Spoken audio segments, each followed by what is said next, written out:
USPAP Page 40. Standard 6.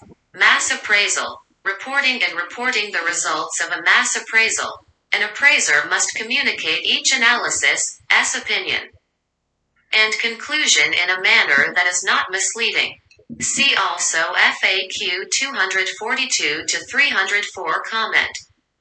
Standard 6 addresses the content and level of information required in a report that communicates the results of a mass appraisal.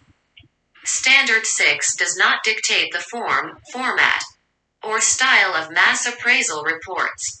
The form, format, and style of a report are functions of the needs of intended users and appraisers. The substantive content of a report determines its compliance. -759 Standards Rule 6-150 Each written report of a mass appraisal must 51. Clearly and accurately set forth the appraisal in a manner that will not be misleading. B. Contain sufficient information to enable the intended users of the appraisal to understand the report properly. 5233 and 4 comment.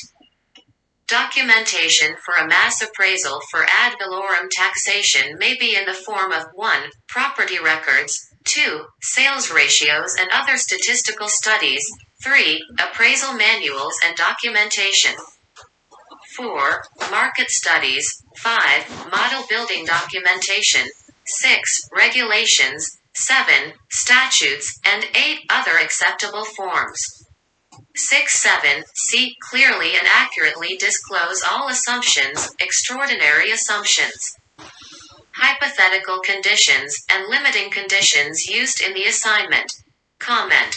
The report must clearly and conspicuously state all extraordinary assumptions and hypothetical conditions, and state that their use might have affected the assignment results.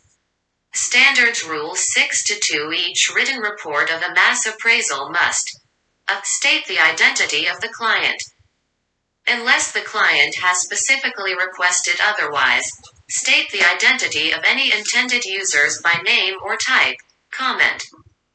An appraiser must use care when identifying the client to avoid violations of the confidentiality section of the ethics rule.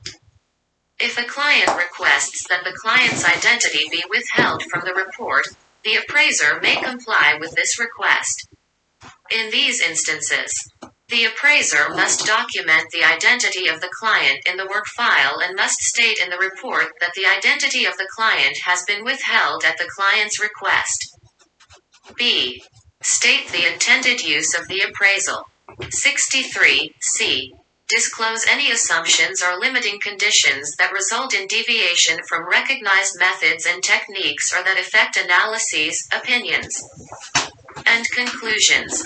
D. State the effective date of the appraisal and the date of the report. Comment. In ad valorem taxation, the effective date of the appraisal may be prescribed by law.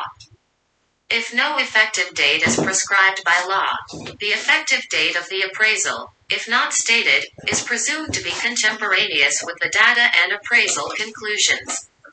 See Advisory Opinion 36.